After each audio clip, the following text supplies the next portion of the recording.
So here we are at Ness Creek and our beautiful backdrop of Ness Creek. We're out here at the site. It is Saturday. We've started the festival. We've been at camp and we're day 2 of the festival. Tomorrow is Sunday. It's going to be over. It's going to be a very sad day. We've made a lot of new friends and we've met up with some really good old friends that we've met at the camp.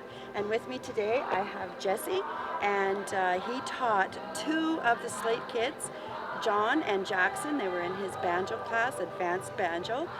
We're really proud of these 2 boys, and so we're just going to ask Jesse a few questions and see what he thought of his experience. So Jesse, what band do you play with? I play in a band called Town Mountain from North Carolina in the United States. So you've been touring with them for a while? Yeah, well, I am one of the original members, and it's been 7 summers. This is our 7th summer.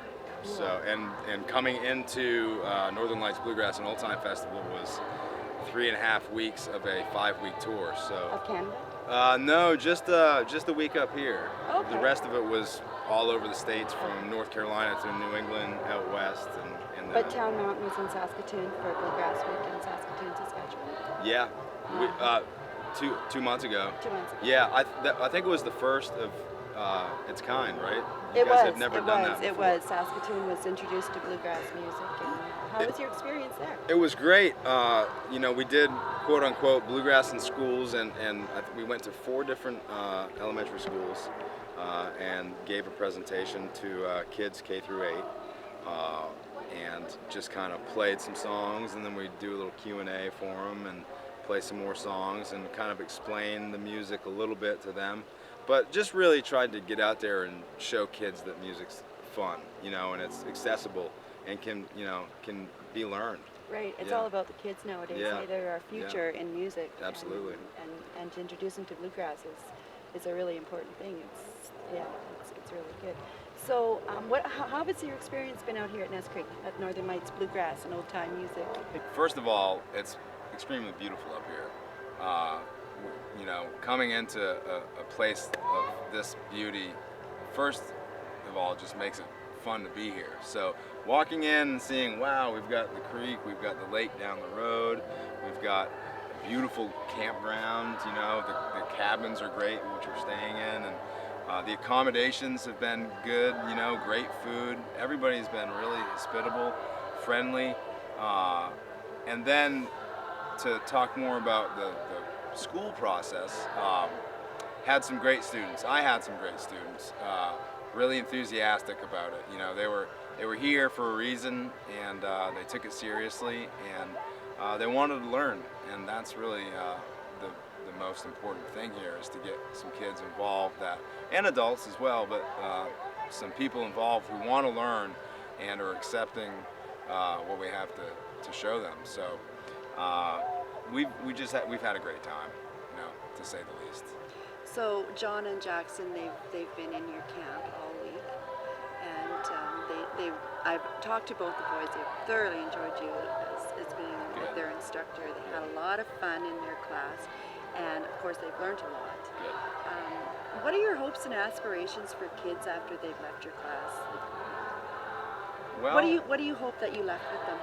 I hope I left with them the idea that music can be fun, and it does take a lot of hard work and determination to get there. It's like anything else, That's right. You really need to put a lot into it. But the backside to that is, if you put the time into it, then you have the skill of being able to play music, and people who play music are generally happy people, That's right. And That's right. you get to make friends who play music, and you play music together, and it's just a good thing to have. Whether or not they want to pursue it to a professional level or not, it's still good to be able to sit around the campfire and jam with people, Music makes us happy.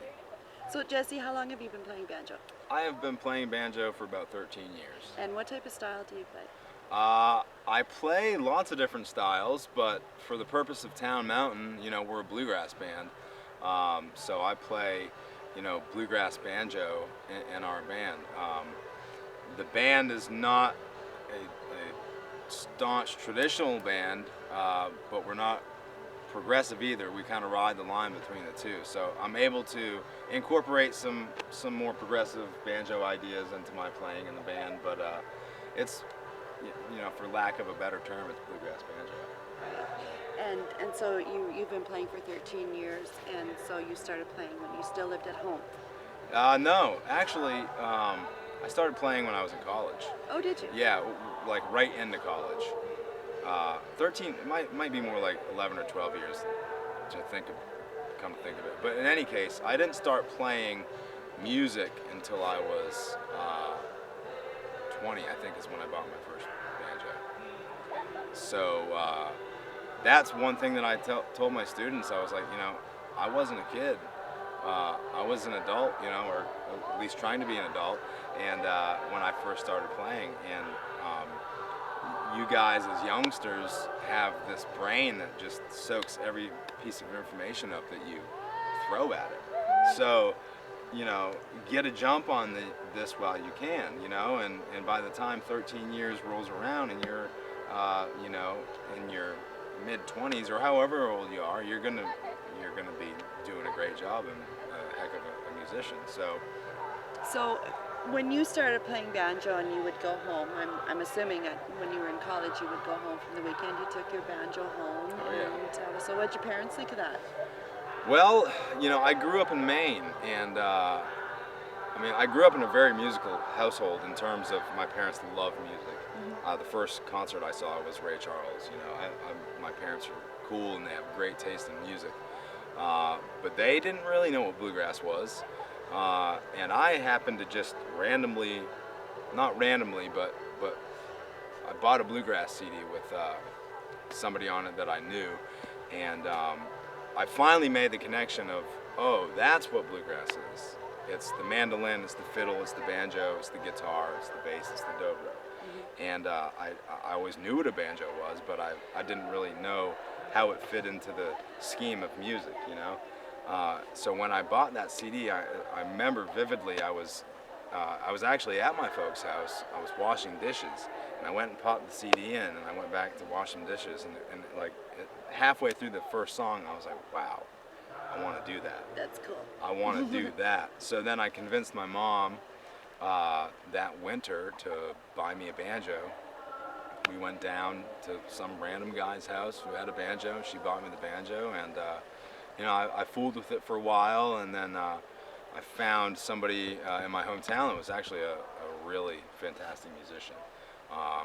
And he kind of gave me, 6 months of lessons to get me going. And then I messed around with it in Maine for a couple of years, and then, was looking for something different to do with my life. So I moved to North Carolina, and I said, maybe I should try to pursue playing music. Not professionally right then, but maybe if I put enough time in over the next X amount of years, it's something that I can do in the future. Because I really wanted to be able to make music, as part of my life, as a career, as well as just, a fun thing to do. But I moved down to North Carolina and wanted to be around the heart, the hub, the homeland of bluegrass music, bluegrass and old-time country music. It's right there. It's western North Carolina, it's eastern Tennessee, it's southwestern Virginia. And worked some jobs and kind of, fooled around with it for a little bit, but then in 05 or 06, kind of met up with a couple of my band members and decided that we should maybe try to put some tour together. So we put a tour together, and it wound up leading into us going to a festival and playing a bluegrass band competition. Cool. And we won. So we said, well, if we won as an unrehearsed act, maybe if we put some more time and effort into this, we could maybe make it happen. And now, 7 years later, we're up here at the NorthernLights Bluegrass and Old Time Festival teaching the kids what we know. It's pretty cool. So we're sitting here, and in the background you're probably hearing music, and like I said, our festival is going on, and we've got some great music going in the background, and maybe you've heard some voices really close too. And so over down the bank here to the creek are some kids that have been here all week. They're enjoying the festival. And hi guys. Hi. Hi. How you doing? Good. How'd you like camp? Hi. Hi. Hey Jackson, come here. Okay. Can we come? Sure. Come on up. Come on. I was just eating tons and tons of choke cherries, so my mouth is like. Back. That's okay. That's good. Yeah, we were picking them and we were throwing them and he was catching them. So you guys were at camp all week? Yep. What did you do, Faith? I did fiddle. You did fiddle. Jackson, you have your teacher, your instructor, Jesse here. What's up, buddy? Yeah. So what did you think of your class? Can you sit right on that egg? Yeah. So you were in advanced banjo with Jesse, and Yeah. what did you think of that? I was great. I learned a whole bunch of things. What'd you learn? I learned Old Joe Clark. I learned an extra part to Foggy Mountain Breakdown. I learned this cool Chinese lick, like dee dee dee dee dee dee dee dee. Oh, I heard that going on. That sounded really cool. Yeah, I'll make a point here. During his performance yesterday at the songwriting competition, he already was executing some of those things that we talked about over the course of the 3 days. So that was really cool to watch and see. And- cool! It yeah. happened, you And know. your chest got really big. Ah, I did that. I didn't do that. Jackson did that. Jackson did that. He did that. That's right. That's right. So Faith, how was your fiddle class? It was good. It was good. Yeah. And what class did you take? I was actually working at the third main booth. Oh, that's right. You were feeding us all. Yep. Yes, we have some great catering going on during our camp that feeds us our meals. And yeah, you were working really hard in that camp. That's right. So Jackson, we should probably let you go before your mom sees this and notices your teeth are all black. Okay. She's not gonna like this. I was just eating a bunch of choke cherries. Joke cherries, good. So Jesse, let's just say you lived in Saskatchewan, you lived in our province, and knowing this goes on every year, and if you had a family, and would you bring your family up here for the week, spend the week, and give your kids this opportunity to be instructed by just some wonderful musicians like Town Mountain and yourself, and the rest of the instructors that were here? Yeah, I absolutely would. There's this huge sense of community up here. There is. Yeah, and I that was really noticeable day one coming in. You go to a lot of festivals and nobody really knows each other. But I look around here and I see everybody, generally speaking, but most people know each other on a first name basis. That's right, and that's part of the magical thing that happens here, because there's over 100 of us that spend the week here in camp, and if we don't know people, we soon meet them. Yeah. And then at the end of the week, the festival starts, and it seems when you walk through the festival grounds, you can recognize people, call them by name, and sit down, buy them a cup of coffee, and have a good visit and review the week. And you're right, it really does become a community of people from all over Saskatchewan. And during festival, we get people from all over Canada coming in, and that's pretty special too. Yeah. And so, we hope our main mission is to promote the bluegrass and old-time music genre, to have the people that come to our camp and festival make sure they have the time of their life, and in hopes they bring somebody else to come and enjoy it too, so we can share the experience with them. And we've had Nadine Landry, for example. She's been here with Hungry Hill in 2008, I believe, and she's back again, and with Foghorn String Band and Cajun Country Revival. She's the bass player, so she's back again for her second round. And we've had Bob Hamilton, who was here with Hungry Hill as well. And so we do have repeat performers, because they love the place and they can't wait to come back. And we really hope, Jesse, you're going to come back. Well, because you've made quite an impact on our kids here and everybody involved with the festival and the camp. And we hope you feel like you were at home and you need to come back again. We felt like we were part of what's already been here, and very happy to be here, and sad to leave on Monday. Yeah. Monday's a sad day. Sad to leave on Monday, but we would love to come back. It was a great experience, and all it would take is for you to ask us to come back.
Ba-ba-da,